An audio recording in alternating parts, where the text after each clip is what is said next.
તો આ સાથે સમાચાર અમદાવાદથી પ્રાપ્ત થઈ રહ્યા છે। અમદાવાદથી સમાચાર સામે આવ્યા છે, જેમાં અમદાવાદના ખારી નદીના કોઝવે ઉપર પાણી ફરી વળ્યા છે। હાથીજણ વિવેકાનંદ નગરને જોડતા કોઝવે ઉપર પાણી ફરી વળ્યા, જેમાં અગાઉ પણ પાણી ફરતા રસ્તો 3 દિવસ માટે બંધ કરવામાં આવ્યો હતો। તો બીજી તરફ સામાન્ય જનતા અને વિદ્યાર્થીઓને ભારે મુશ્કેલી પડી રહી છે। લોકોને અવરજવર માટે મુશ્કેલી પડી રહી છે। તો પાણી ફરી વળ્યા હતા અગાઉ પણ, અને જ્યારે 3 દિવસનો રસ્તો છે તેને બંધ કરવામાં આવ્યો। તો આ સાથે જ સામાન્ય જનતા અને વિદ્યાર્થીઓ મુશ્કેલીમાં મુકાયા છે। અગાઉ પણ પાણી ફરતા રસ્તો 3 દિવસ માટે બંધ કરવામાં આવ્યો હતો, જેમાં હાથીજણ વિવેકાનંદ નગરને જોડતો કોઝવે પર પાણી ફરી વળ્યા હતા। આ સાથે અમદાવાદના ખારી નદીના કોઝવે ઉપર પાણી ફરી વળતા લોકો પરેશાન થયા છે।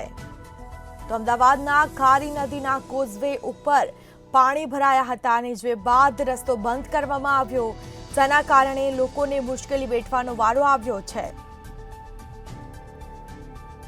તો અગાઉ પણ પાણી ભરાતા લોકો પરેશાન થયા હતા, અને જેના કારણે 3 દિવસ માટે રસ્તો બંધ કરવામાં આવ્યો હતો। તો વધુ વિગતો સાથે સંવાદદાતા મેહુલ દુધરેજા ફોન લાઈન પર જોડાઈ ગયા છે। જી, અમદાવાદના ખારી નદીના કોઝવે ઉપર પાણી ફરી વળ્યા છે, લોકો પરેશાન થયા છે, શું વિગતો? જે પ્રમાણે હાથીજણ વિવેકાનંદ નગરને જોડતો જે બ્રિજ છે ને, સાથે જ આ બંને વિસ્તારની વચ્ચેથી ખારી નદી પસાર થાય છે। ખારી નદી છે તેની ઉપર જે વરસાદી પાણી જે આવી રહ્યું છે તેના લીધે હાલાકીનો સામનો લોકો કરી રહ્યા છે, કારણ કે આ જે ખારી નદી છે તેની ઉપર વધારે પડતું જે પાણી આવે છે, જેનો કોઝવે છે એકદમ નીચાણો છે।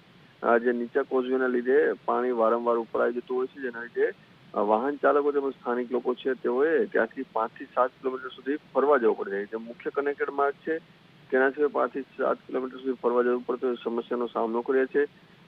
ગત અઠવાડિયે પણ આ રીતે જયારે પાણી ભરાઈ ગયું હતું ત્યારે લોકો 3 થી 4 દિવસ સુધી હેરાન પરેશાન થયા હતા, પરંતુ આ જે કોઝવે છે જો ઉપર લેવામાં આવે તો આ જે સમસ્યાનું નિરાકરણ થઈ શકે।